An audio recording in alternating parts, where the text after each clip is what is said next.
But like I said, I kind of have an idea what I want to use for the fins and the tail. The rest, I'm not sure. I really don't think it's going to work to leave the hoogle in place and just work off of that, simply because of the way, I mean, you can see how it's just kind of bulged out away from the hoogle itself. And even if I enlarge this, then that'll kind of poke out in places that I don't want it to show up. So I don't think that will be a good idea. More than likely, I'll probably remove the hoogle body and just leave it hollow inside. But it's mostly it was just a shape guide kind of thing. Not that I really followed the shape all too well, but that was the intent anyway. So I'm thinking about things, you know, do I want like the typical fish mouth where it's open and like kind of thing, or have where it's closed and you just got the ridges there? And I'm constantly running in my head the items that I'm familiar with and, whoops, I copied the wrong thing. And where, what I might could use to represent that. And of course, if those items come with weird bits that will be difficult to hide. You know, I don't have really much anything to sink it into or to hide it, so it's going to have to be something that I can easily work with, and that may be an issue.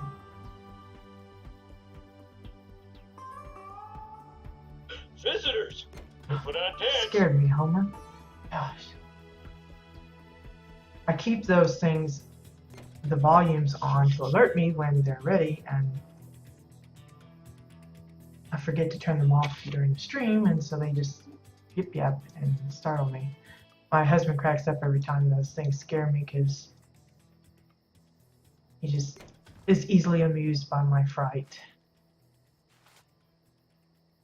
He says I sound like one of those minions off of Despicable Me because I start ranting in a little like gibberish talk, and or that I sound like, you know, some of my Indian blood or something's coming out because I start talking in tongues or whatever. I do that in the car as well. If I feel like we're gonna hit something or something's gonna hit us, and start going blah, blah, and he's like, "What did you just say?" And I was like, "I have no idea. I could repeat it if I wanted to." But it's just weird little words, and that's what he usually, when it comes to character creation on the games he plays, that's where he gets his character names. Is from things like that, from me saying some kind of goofy word, or well, like the one he started in WildStar, its name is Orendent, or Dent, and that's a joke for us because he says that's what my signature looks like, that's what it says. And of course my name is not Orrington, but my signature, I guess I should have been a doctor or something because it's basically illegible. You can't even make out the capital letters, what they're supposed to be, because it's like chicken scratch, and I don't know why it's that way, and I don't have a consistent signature. It's like it looks different every time. So I guess that would be it would be difficult to, well, either they could just get away with it and say, you know, that's how I signed today, or I'm very difficult to counterfeit because my signature is just weird. But that's how he comes up with his character names. Like I said some word that sounded like Simaway one time, and that's one of his character names is Simaway. And I guess that's an amusement for him to use my goofiness as a way to get his characters set up, so he doesn't have to worry about, you know, what name am I going to pick. He just scares me, and then I blurt out something, some gibberish, and he goes, "There we go, there's my character name."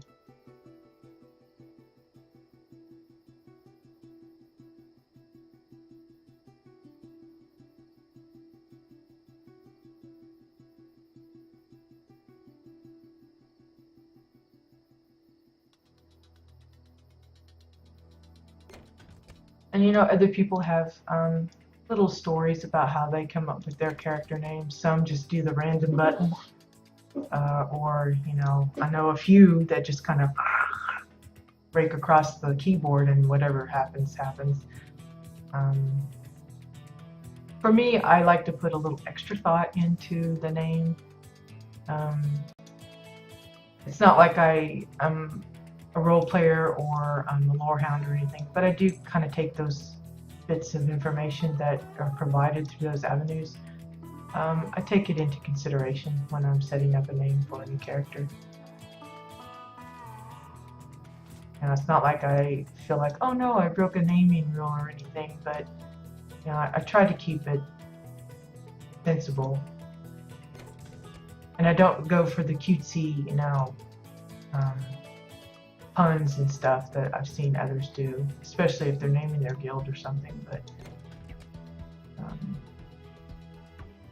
But the story behind Carrot is, for most of my years, I've been an anti-vegetable. I really didn't eat them. And part of that is because most of them I don't like the taste of them. And the rest of it is I don't like the texture of them, the crunch that most vegetables have. Because even for cooking, a lot of the vegetables, they cook them al dente, so they still have a crunch to them, and I don't enjoy that. But due to health reasons and such, I've had to learn to adjust my eating habits. And part of that includes working as many vegetables into my diet as I can stand. Some have grown to somewhat enjoy, but others it's still kind of like I have to disguise it, hide it in the food, and so I don't know that it's there. I like either, you know, puree it up to, you know, mush, or just put other things with it so that it, you know, camouflages it. And so when I started WildStar, it was around that time that I had started really, you know, getting the vegetables into my routine. And so I just thought, well, as a kind of inside joke to myself, I'll name my characters after vegetables. And carrot happened to be the first one because that was one of the first vegetables that I started regularly putting in my foods. So nothing special or grand. It's just something, you know, like I said, it's an inside joke to myself that I have carrot as my character's name.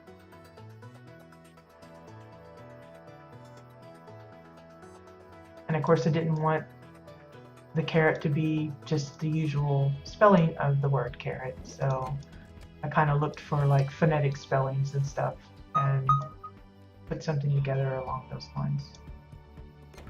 And I've done the same with my alts. You can see this one's called celery. Not spelt like the word celery, but that's how I pronounce it. And I've got another one named turnip.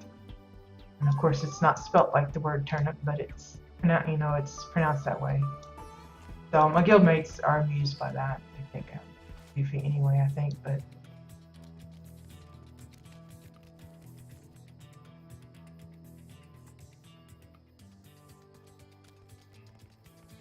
I know they've made threads in the forums about, you know, well, how did you come about your character name or your guild name? And there's a lot of interesting stories about how people choose them.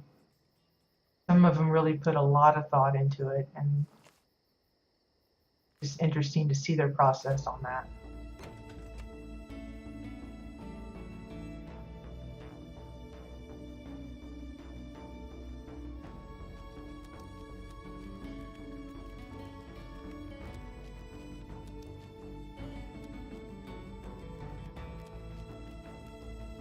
Like my son, when he first started gaming,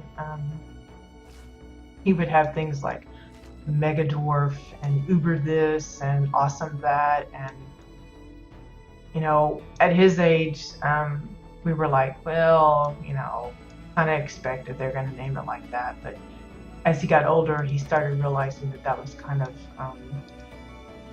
especially on an RP realm or something, that wasn't necessarily the best kind of names to go with. So he's adjusted considerably over the years. But you still get those that, you know, it's like, even their house names. That's another thing. House names, naming your house. That's like the first impression when you go to the random visiting list. That's like the first impression. And sometimes there will be a name that sounds really nifty and you're thinking, wow, this is going to be great to look at. And you're completely let down because the person hasn't done a thing to their plot. But most of the time it's like, well, I don't want to embarrass anybody, but there's just some really unimaginative names like Home or Awesome Home, or you can tell the ones that do the mining circles and stuff like that, they'll just have Mining 5050 as their house name. And it's like, wow, take some pride into your home and give it something special. You know, the name it something special. And then I've come across some names that are completely ridiculous, but I'll take the chance, I'll go visit them, and they knock me off my socks. I'm thinking, why put this crappy name on this beautiful home? But, you know, maybe it's an inside joke of their own, so I really can't judge too much on that point, but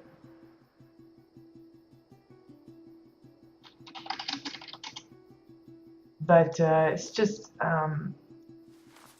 something I come across quite a bit because I do the random house visiting quite a lot, and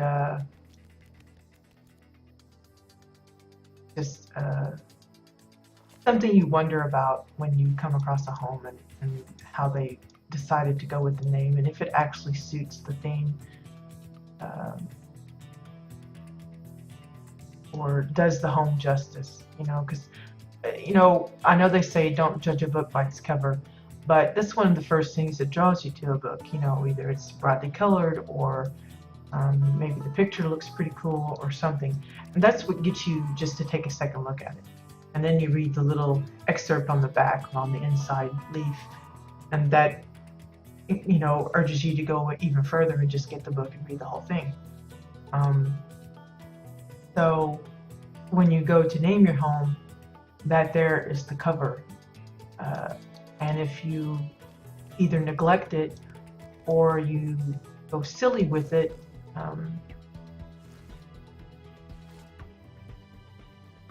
you know, like trying to think of something that doesn't quite match somebody's that I've seen but is similar, like Stupid Bunny House or something like that, you know.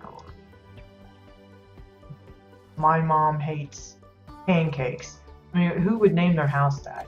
But I've seen houses that are similarly titled, and granted, a good many of them, you know, live up to the name. They're just nothing.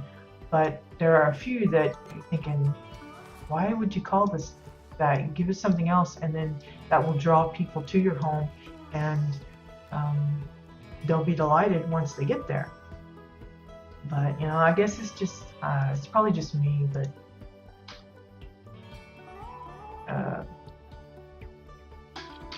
I think people would enjoy,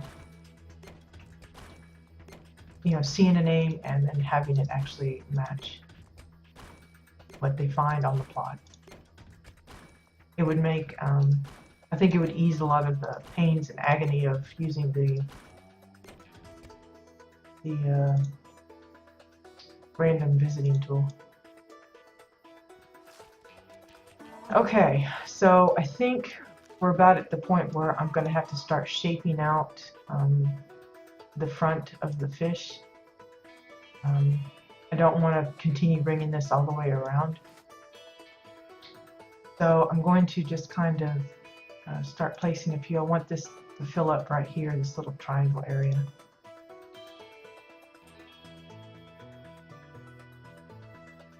And just think, this is just one side of this thing. I don't know what I'm going to do. I'm trying to match the other side to be as nicely laid out as the other. Not that this one is, fabulously done, but you don't want to like go from side to side and it look like, one side some care was taken into it, and the other side it just looks like somebody sneezed and put it up there. So I want it to kind of have a similar feel, but I don't know how easy that's going to be to accomplish.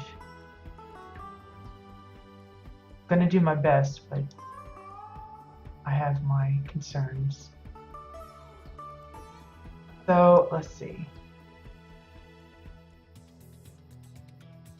I think that one, oh crap, I can't get it good.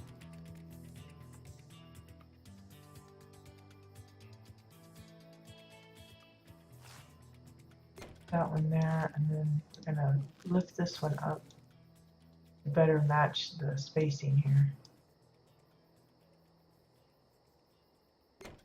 And then tilt this one a little better to match.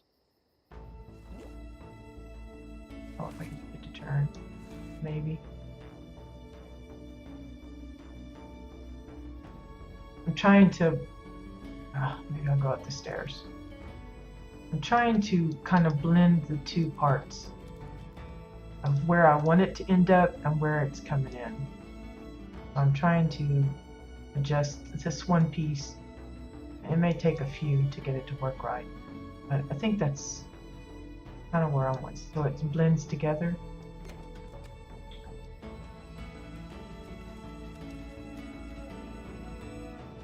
Definitely gonna have to find something different than the plates to use as the eyeball, otherwise it's going to look like a fish made of eyes. But that's what that looks like, is an eyeball. It'd be good for making your own plushies.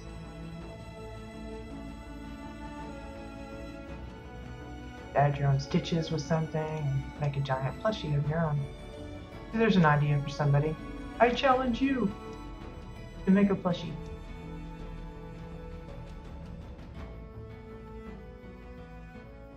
I don't really expect anyone to take me up on that, but I thought it was funny. Okay, I need to turn this. Oh. Again, I'm just trying to blend this up a little bit.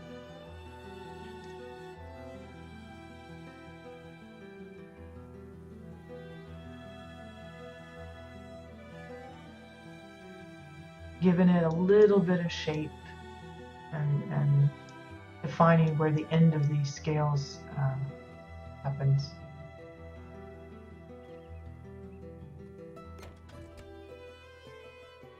Probably one more.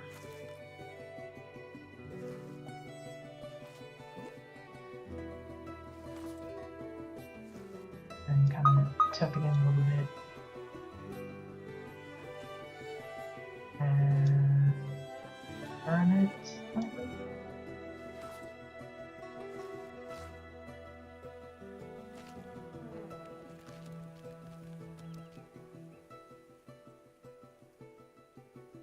Something like so.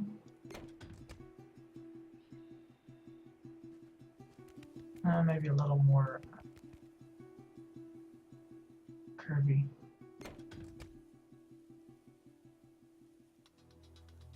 I'm wanting like this to be kind of a curve here, sort of. I don't know how to describe that best way, but something like that. Got like a dent in his head. Plunk. He's got a little divot, but that's okay.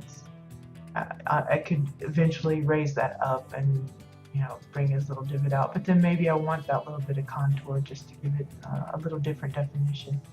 Same way with this, the curve kind of goes in, and maybe this part here will be more defined out, and it just gives it a little more definition. So now for this part, I want to kind of mirror that down here, sort of. So we'll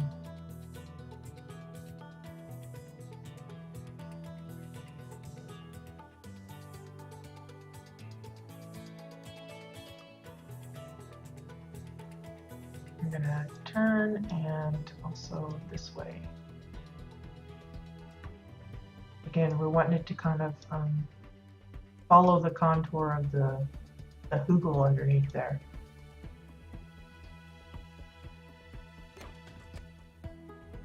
A little up.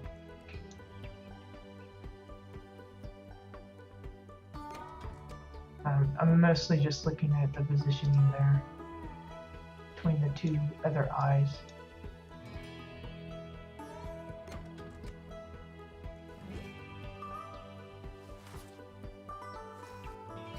And one more, I think, at least, maybe two.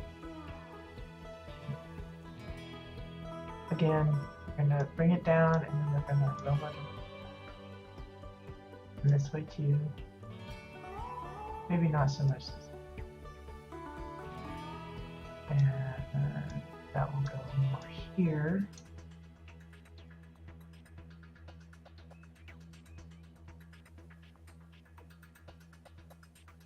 Like so, kinda. And then probably one more.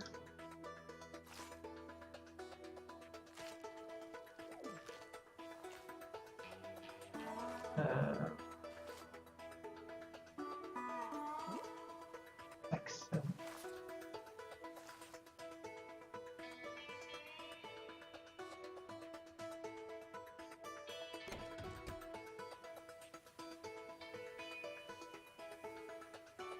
And the scales underneath will probably go all the way around.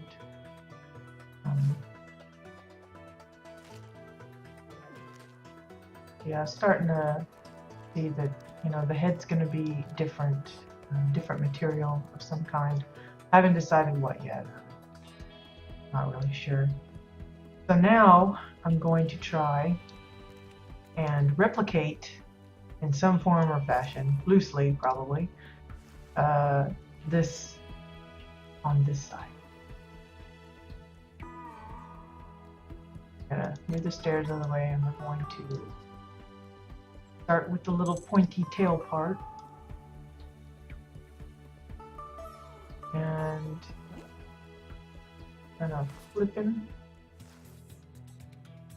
Well, not this way. Now, I'm probably going to be all wrong about the angles that this is sitting at.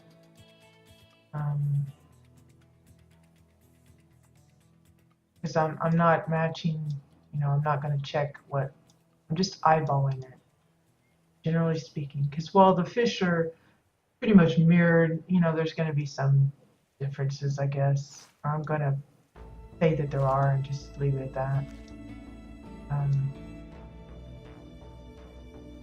And, you know, I'm also going on the assumption that the shape of the hugel is perfectly equal to, which might not be the case. I really haven't looked at it. It looks a little, you know, bumpy in certain places, so it's probably not exact. But I think if I can just kind of get close, we should end up in the same place. Fingers crossed.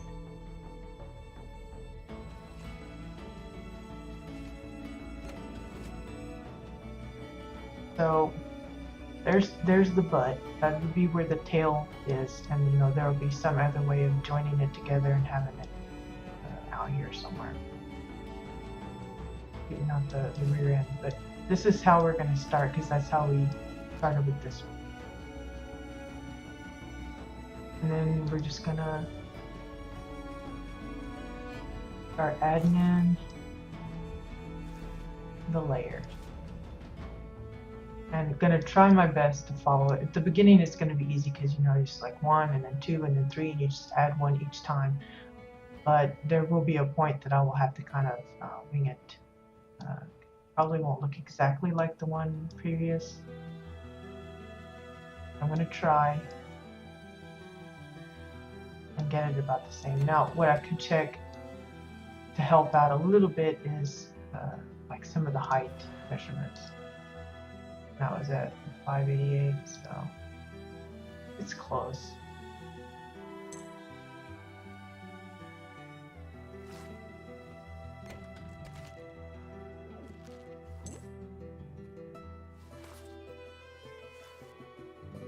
Now I could just copy each one and flip it the other way, but I think that will end up being more of a pain. And just kind of working on the side without really going back and forth every time. So I'll probably work a little bit and then just kind of see if it's still going in the right spot.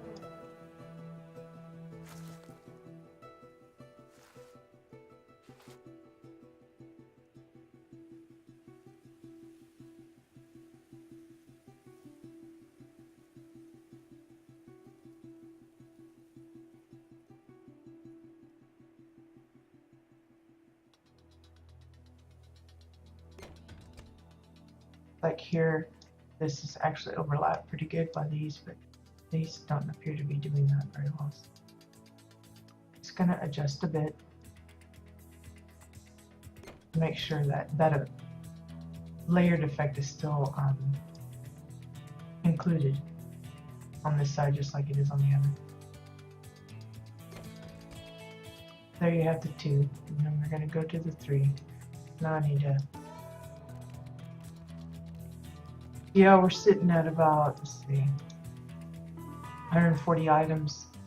I've probably maybe used 10 to max, goofing around over here, so well over 100 items just going into the scales. If that gives you any kind of idea about the scope of this one lonely little fish. Looks like lightning over here because of the barrier lighting up every time I place something.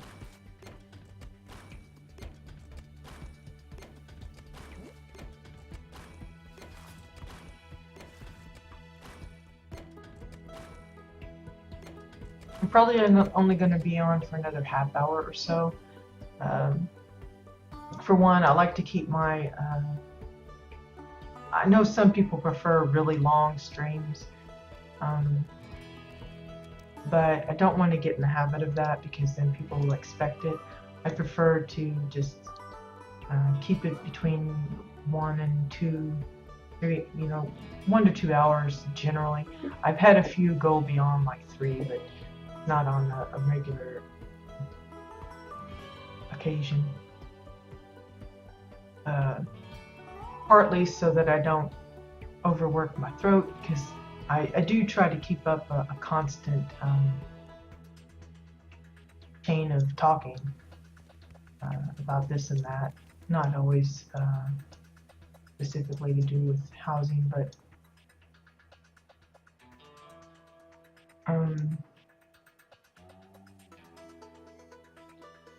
I think, at least for me, it's better to keep things in more of a kind of a bite-size way about it. For the tour days, I don't really pay too close attention to the time because my main goal is to visit as much of the homes as possible and give them as much airtime as I can without, just standing there talking about nothing. But when it's just this, even I kind of bore myself sometimes because it's, especially for a build like this, for this particular thing, it's just a monotonous kind of thing, and you just don't want to do that for 3 or 4 hours. I mean, maybe some people wouldn't mind that, but I think I would rather kind of snip it into bits, especially because I'm exclusively keeping this where I'm not building on it except when I'm on the air. So rather than give it to you guys all in one big lump, I figure it's probably easier just to break it up.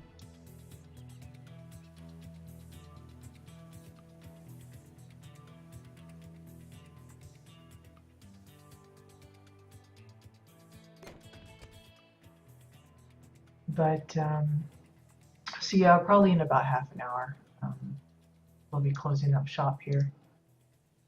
But in the meantime, I'm going to try and get as much of this side done as I can, because the more of it that I finish, the more time tomorrow I can spend on, well, tomorrow will be the tours, but the next time I come to work on this, I won't have to spend as much time fiddling around with these crazy scales. As much as I love the scales, I'm probably going to regret that I wanted to use plates as scales. My luck, there's some item in game that somebody's probably already found that works nicely as multiple skills at once. That would be my luck. I think that looks... Does that look okay?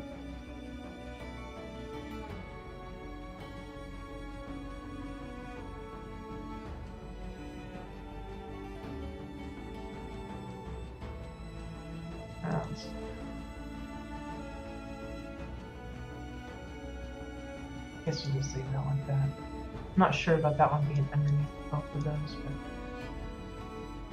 we'll go with it.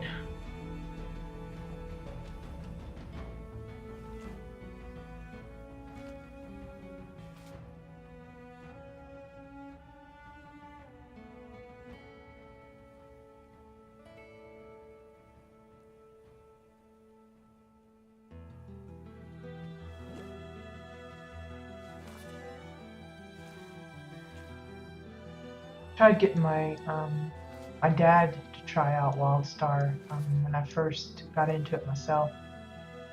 But he's kind of developed a taste for Rift, which is a game I personally can't stand, but I think it just suited him best. He's not very good at it, of course, but and he tried World of Warcraft, but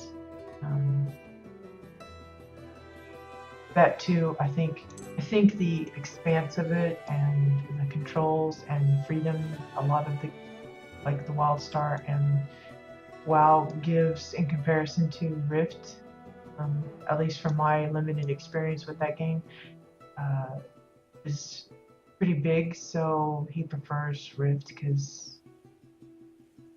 I don't know, he didn't have to think as much for it. I don't know if that's a good thing or a bad thing. I guess for him it's good because he finally found a game that he's, able to play. And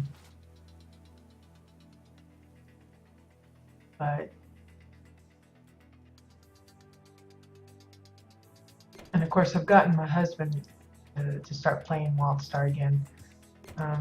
He originally didn't have any interest in the game at all. It was my son that had it. But when my son decided to stick with his friends in League of Legends, we've ended up with this extra spare account, and I convinced him to, especially now that the game's going to be switching over, that he won't have to maintain the subscription that it currently has. He can just let it lapse if he wants. He's decided to go ahead and give it another try. But we play a number of games. I mean, it's not just WildStar that I dabble in. I still play World of Warcraft. Granted, most of my time is dedicated to WildStar because that's where my guild is. I don't have a guild in World of Warcraft. I used to, but most of them went over to Star Wars: The Old Republic, and in fact, I think they're still there.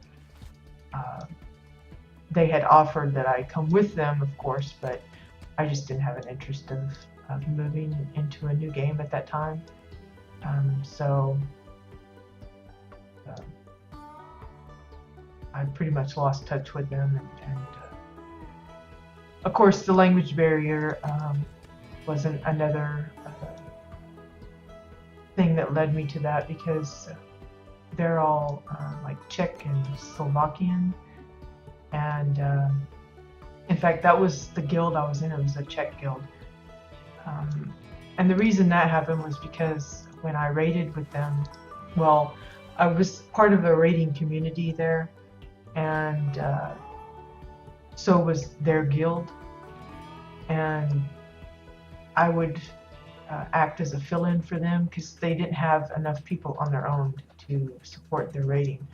So they would come to the raiding community and supplement their roster with people from that area. And I was one of them. And I raided with them so frequently that they ended up offering me a kind of a honorary membership. So I was like one of the few that didn't speak tech. I was totally English speaking, but I was an actual member of the guild.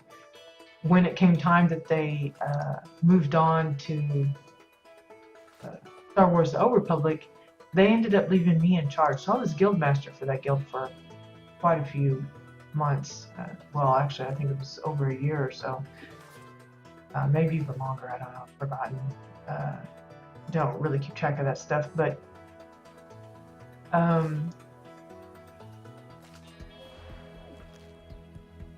when I finally came to not the realization, but I just finally accepted that it wasn't going to change, that they weren't going to come back, I decided it was time that I just kind of separated myself from there and turned over to the guild to one of their alts that happened to come on one day and said, it's been fun, but so I'm pretty much just in a personal guild, just more or less bank space for me.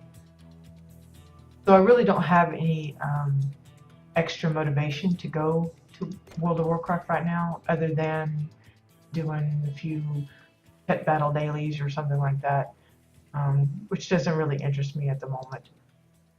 So that's why WildStar is able to hold my attention for the most part, because my guild is here and I have a lot of fun with the people in it, and I want to, continue to be an active part in the game, not just guild-wise, but in general. But I also play Diablo 3, and I've been participating in Heroes of the Storm beta. I got an invite for the StarCraft 2 beta, something like, I don't know, Lord Legion, Legion's Lord, or I don't know what it was called. And probably I will get some hate mail for saying this, but I have no interest in playing that game, but I did get a beta invite. I just don't like those type of games, and I didn't even realize I was opted in to get any kind of a chance for invites for that type of game. I guess I'll have to check my account settings again and modify that so that I don't get future StarCraft invitations, but I'm just not into that. Now, I say that, and I was pretty much not a Heroes of the Storm type, because to me it reminds me a lot of my son's game, the League of Legends. But I'm actually kind of finding that one fun, which is weird because I really don't like that kind of game.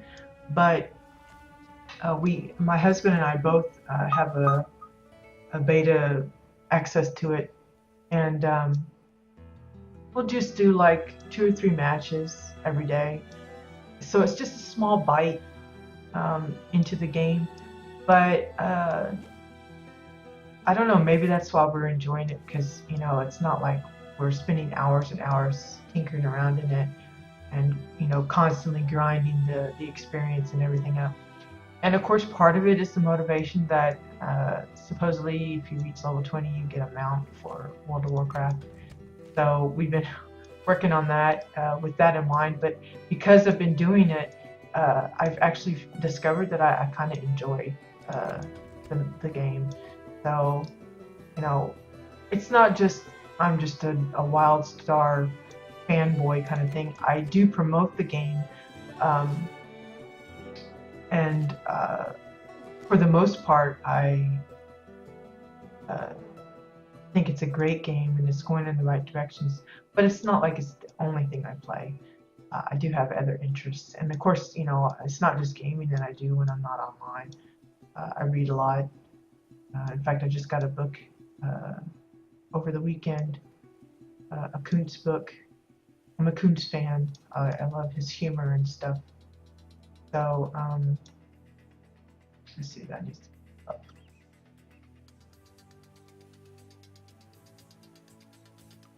Something about that looks off. I think I started the next row too soon.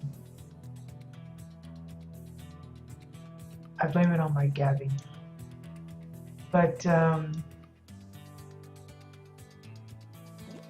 think sometimes people forget that gamers, you know, aren't just strictly or always about gaming. A lot of us are just, you know, we like gaming, but we have other interests. Like I stream, but I'm not in it for like money or anything. I'm just in it because I have fun at it. I think it's fun. Let's see. Something here doesn't look right. I don't know what I've done. Maybe it's just I did what I said and started a row too soon, but it looks off for some reason.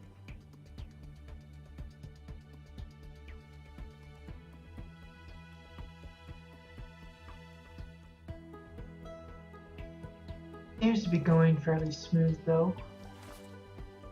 You know, other than the constant little tweaking that needs to be done. Seems to be going okay.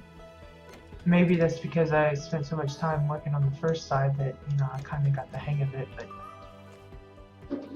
I don't know.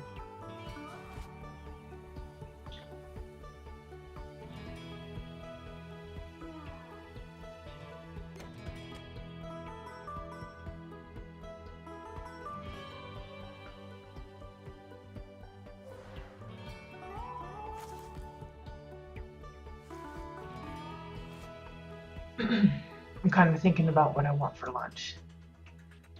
I know it's going to be a late lunch, so I'm going to have something light because we're having enchiladas tonight. Don't want to spoil my dinner.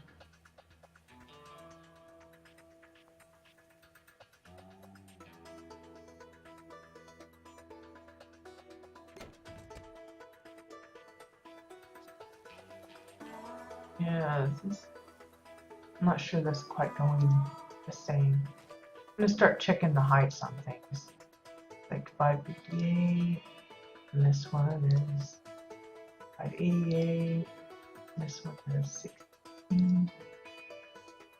Pretty close.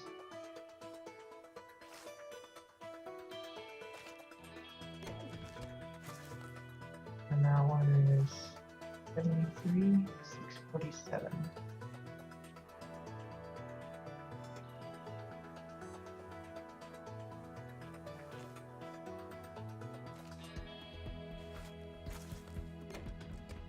What is that? 673. That might be part of it. Is crowded up. I mean, crowding it too much, and it's not got that same open feel. That could be it.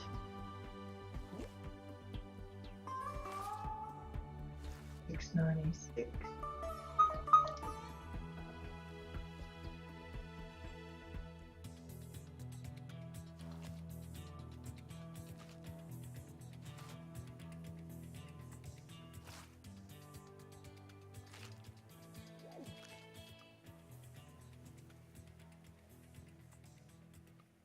Probably not going to be exact, but I want to match it pretty close because I want this to, as I wrap around, I want it to meet up just like this one did.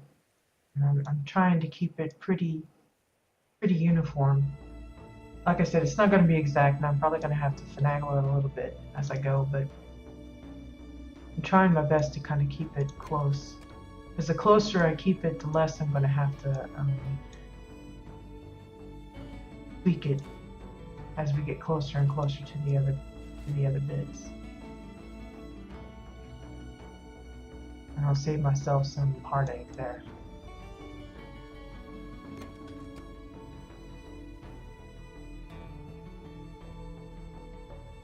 Not a little bit.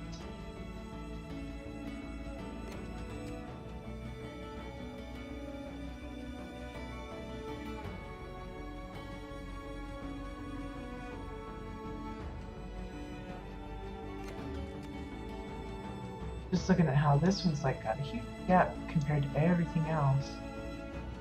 Why it's got that huge gappy. I don't know. could probably just sink that in further and just have it underlap the one, but I think that's what got me into the problem last time, was it started looking like it was off.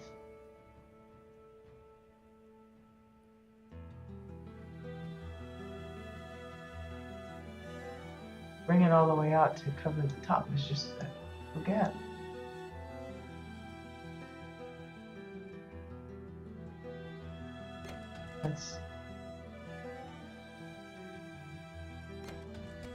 I guess that'll work.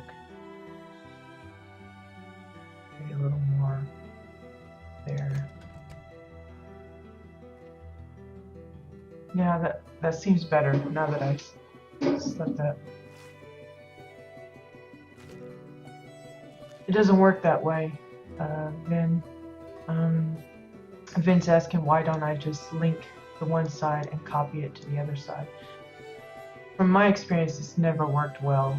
The linking's kind of quirky in a lot of ways, and it's not like it will auto buy all of these plates for me if I just link all these up and say just duplicate on the other side. It doesn't work like that. There may be less painful ways to do this, but this is my method. It's slow, but it's the best way I know how to do it. Again, it's not going to be a complete mirror of it. Even if I was to link individually each little piece and copy it over, again, I'm still going to have to tweak the angles and how it's sitting in relation to the shape that I'm using as my guide. Like right here, this looks like it's turned a little too much. Probably just because of the way I was fiddling with it earlier.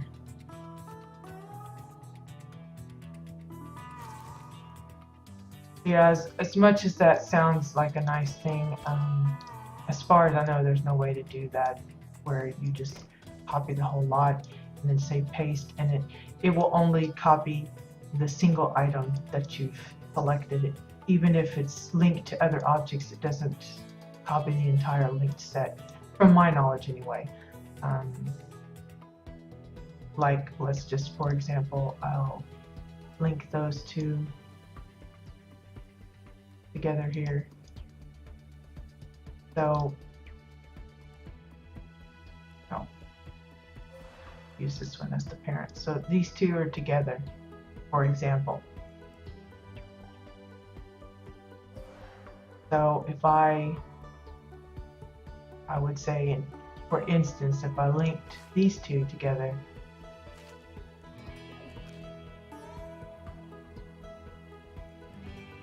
so that they move together, if I say copy this link pair and then try to paste that to those two, it moves them, but do you see how it's done? It doesn't match what I copied. They're still in the position that they originally were. It's only copying the one. I mean, it copies the one that I selected to copy. When I moved it out, that's where that one came from. It's this one that is copying. It's not this one too. It's just the one. I know that's something a lot of builders have asked for, to be able to copy full combinations of items. It would probably still require us to, like, say if I wanted to copy this entire thing, I'd have to count them up and make sure I have that amount in my crate before I could probably copy it all. I don't think they would have it set up so that it would auto buy whatever it is, because obviously not everybody's build is going to use items that are strictly off of the housing vendor. But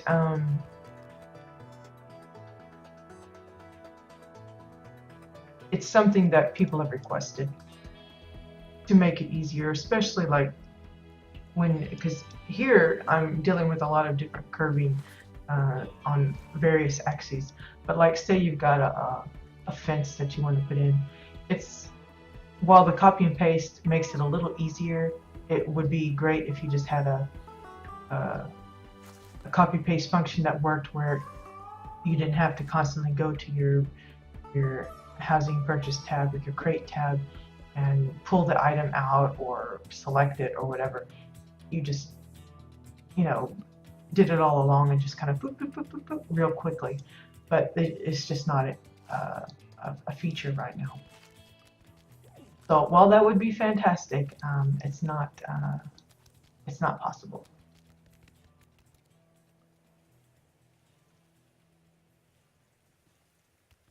Because like I said, when you copy, you're just copying the one that you selected, not necessarily everything that's linked with it. So it only moved the one that I selected to paste into the position of the one I copied. If that makes sense. So in that respect, it's kind of limited, and you know, it's a growing feature. In fact, they've been talking about how the next, or supposedly the next drop is going to be introducing some new features to housing. They haven't given any inclination as to what those features might be, so maybe that is something that will be coming, but for the moment, it's just me doing it like this, humdrumming it away. Okay, I see why this looks funny. I'm gonna have to do that again. This should be above the one. I think I'm just gonna have to live with that gap there. This is the way I've got things turned.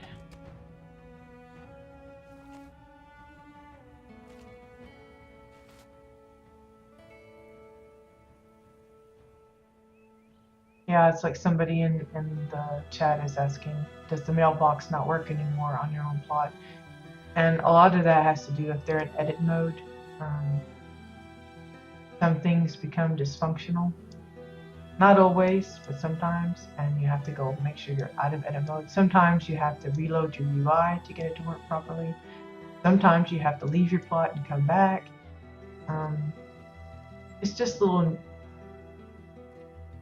you know, nuisances like that that you have to kind of figure out how to get past.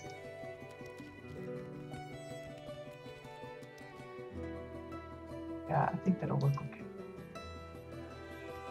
So we're coming at about 10 more minutes before I head off, so I'm going to go ahead and lay out a few more plates. I may not get to use them all within the time that I've given myself, but we'll see.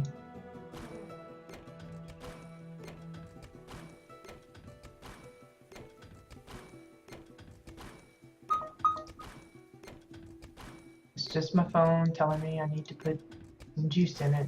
It's low on battery. But thank you, Vin, for stopping by. I appreciate it. Even if I didn't get to use your suggestion. Like I said, it would be fantastic if it worked like that, but there's a lot of quality of life features that we have been asking for from the beginning, and that we continue to lobby for, but it's just not something in the works as far as I know. If it is, it's something they've been very close-lipped about. You know, it'll be great if it turns out that they introduce something like that, but I'm not holding my breath.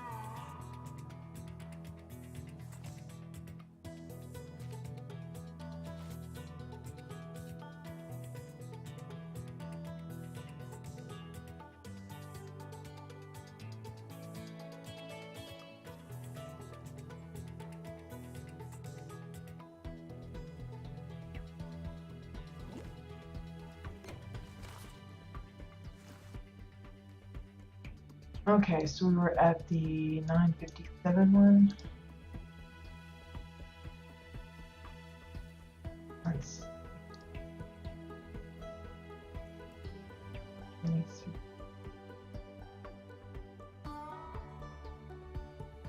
720s.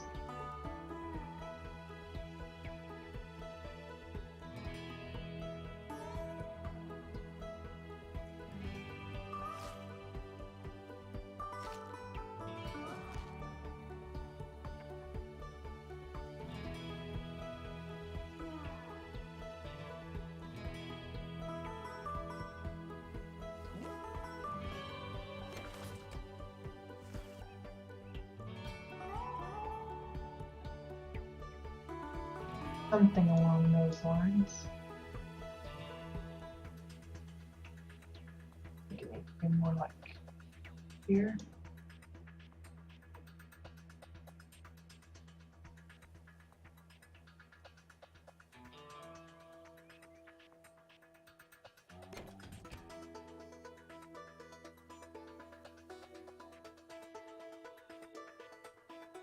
Sounds like it's raining again.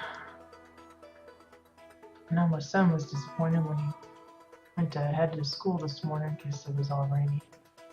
Like, well, can't control the weather, sorry.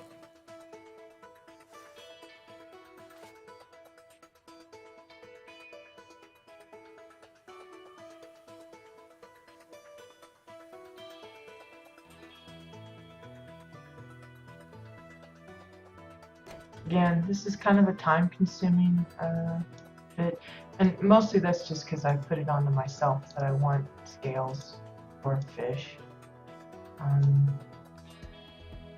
It's supposed to be an aquatic animal or plant. I could have chosen something else that's probably far less time-consuming, but me being me, I'm gonna go for broke and try the fishy stuff.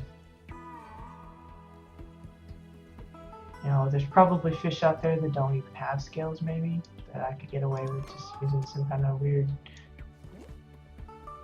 silvery skin or something, but for me, a fish has scales, so I have to have the scales. I'm going to do my best to assemble this so that it looks like it has scales, regardless of the time that it may take me to put them all together.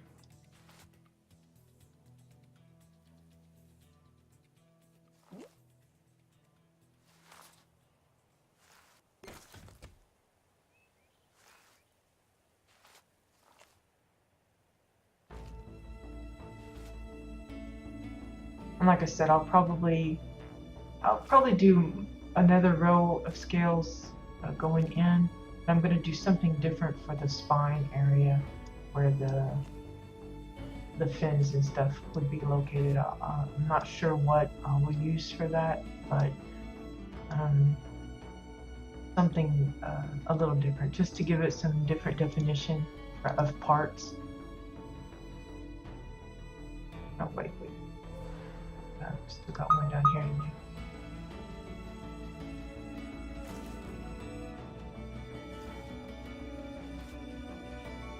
It's just like talking about the housing features. I know there are other games that have housing systems, like I believe Rift does. And probably a few others, but Rift is the one that comes to mind. I wouldn't bring up WoW because the comparison between the garrison system and the housing system is like comparing apples and oranges, in my opinion.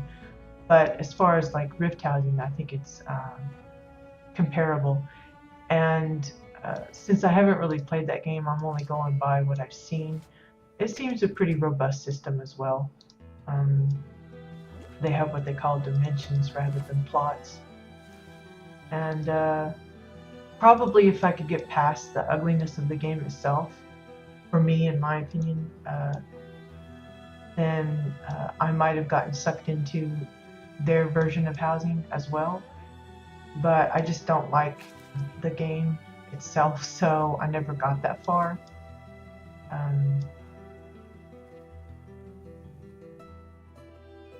But I'm sure those that have played both can't help but compare the two and see the flaws in one as opposed to the others, available traits. I don't know if Rift has a way of copying linked items so that If you have, say, you built yourself a makeshift table out of a top and some legs, if you can copy the entire thing, even though it's made up of several pieces, if you can copy it and paste it, and then suddenly you have two tables. If they can do that, wonderful. That means that it is possible, and that probably, more than likely, eventually WildStar will have a similar feature included, because it only makes sense if it's, it's able to be done in one game, bound to be able, they can figure it out how to do it in the other. It's just that it's not a feature that was brought in from the get-go, even though it's been something many of us have asked for.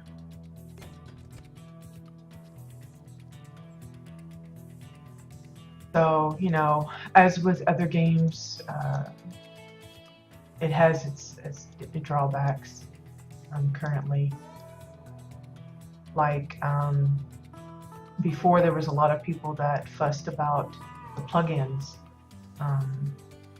the prefabbed bits that you could add to your home, how they constantly had to repair them.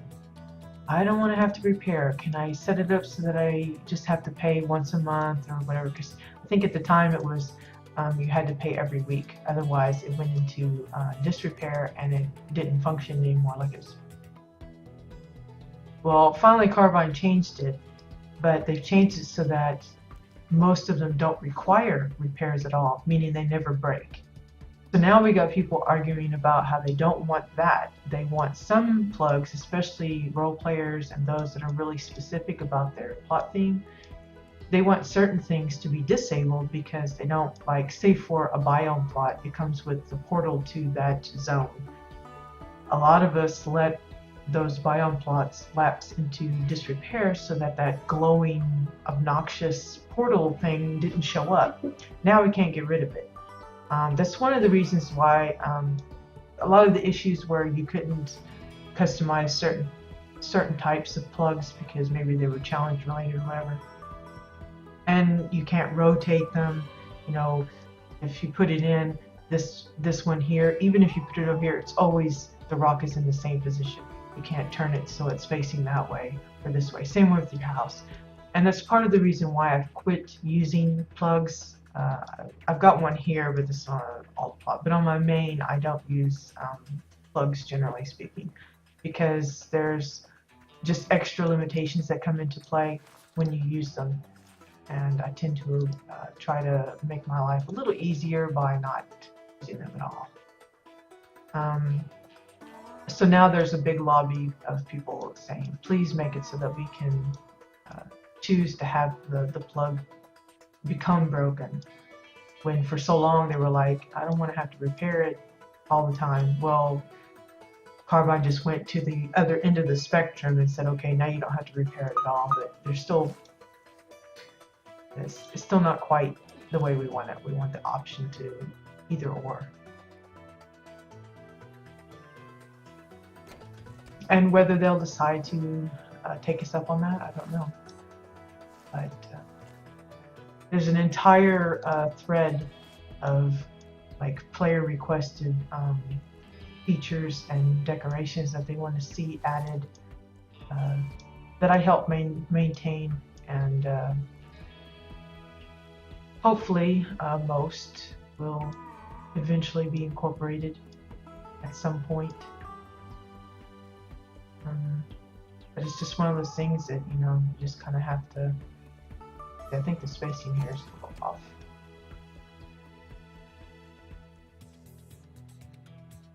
Or something. I see what I've really gone with the spacing too far. That would be my bad.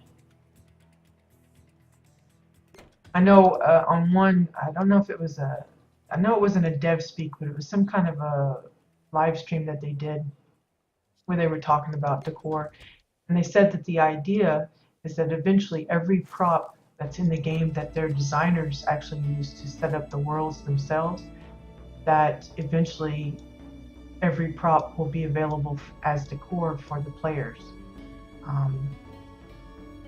Because I remember when I first heard them say that, I was like, wow, that's like pretty ambitious.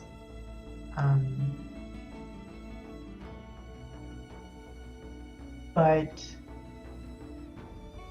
something still looks, I don't know what I'm doing differently here. It looks off. I'm not centering this right on these two dots here. Anyway, it would be nice, you know, if that actually comes to play. There are a lot of things that I would like to see added that you see in the world but you don't have access to as a player, for one reason or another. Either they give it to you as a fab kit only, like, you know, there's a lot of people that like the bank access that you get from the plug, but there's also those that would really prefer having just a bank item that you can put anywhere that you want, and not have all this other clunky stuff that's set in stone as to where it's positioned and how you have to build around it and disguise it. Same way with the teleporter. We've had tons of people ask for ways of either customizing it, giving us options like changing what the ramp looks like and what's featured up here, but also being able to move it to different locations on the plot, even if they change it so that you can move it to different corners. I think that would be a huge step forward. Granted, I know there's some people that would love to be able to mix and match around their house in general, like have the house located at the back rather than smack dab in the middle, for example. And I would imagine those kind of things will come eventually. It's just not in the cards right now. I mean, it's not something that's available yet. Just like we have, generally speaking, when something comes out, it's set up for representing all of the races. But the housing didn't include Mordesh or Makari versions of homes. They've got every race other than those. I forget the official reasons why. I think it had something to do with time constraints at the time, and then wanting to do it well but not be rushed through it. So they've said it's coming, but I don't know when. But eventually, you know, rather than just seeing Granox stuff, you know, you'll have the option to change it to something else. It's just like the neighbors that you see in the surrounding sky. They're all Granox style homes. And a good start on changing that up would be to make them not all Granox. You know, have maybe one of them an Oran home and another one a different one, just to throw in some variety. But a lot of people are asking for them to push it even further and have it actually be your actual neighbors that you can see. And then to even go a step further and have them connected by bridges or some other way of teleporting to your neighbors from, you know, that direction or whatever. So yeah, it's just something that's coming, but you know, down the road, don't know when. Anyway, I think that's it for today. I appreciate those that came by to say hello or to just offer some suggestions or chat or whatever. And I think my phone is decided it's gonna keep bugging me until I plug it in. But again, tomorrow is my tour day when I do some tours, and it's going to be 2 or 3 exile homes that I'll be going through. There'll be public ones, so if you're on Javid Eve exile side, you'll be able to look at it yourself if you want. But for those that don't have access, this is an opportunity for them to check it out and see what's cooking in housing for the exiles. Anyway, hope you guys have a good day, good afternoon, good evening, and I'll see you tomorrow. Bye.